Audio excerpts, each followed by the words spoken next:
check the map sensor and make sure it's operating correctly. But what you want to do is just remove the map sensor from where it's mounted here.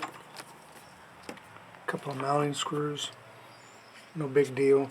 You can back probe terminals B and A. I bought a test harness, so it makes it a little easier. But your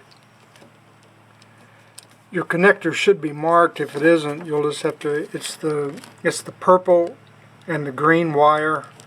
Mine is marked A and B. B the center one. A is on the other side. And then you just want to hook up your digital voltmeter, DC volts, red and the black. It really doesn't matter which way. It'll just show a negative sign if you hook it up backwards.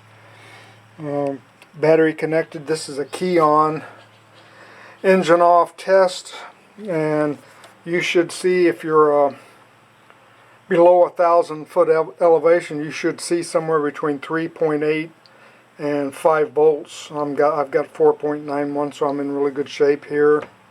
Now keep in mind, the higher the elevation, the number goes down.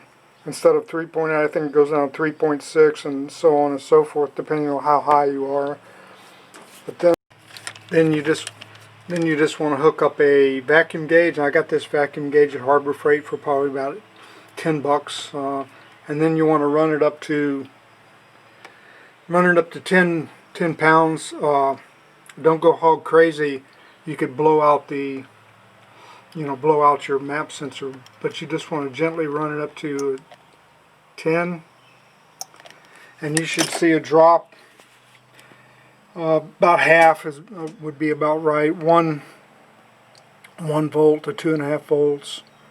So and you want to see it jump straight up. You don't want to see a gradual increase, because that would mean there's something wrong internally with the map sensor. So map sensor looks like it's okay on this car. That's not my problem. Again, I always tell everybody, don't connect or disconnect the battery with the key in the on position and blow the whole ECM out. Now, this is section 6E283, chart C-2D, map output check, and it'll give you the chart here for the different altitudes. Like I said, mine was below 1,000 feet, 3.8 to 5.5 volts. I was at 4.90, which is good, but like I was saying, the higher you go, the less that bottom volt is there. So just keep that in mind.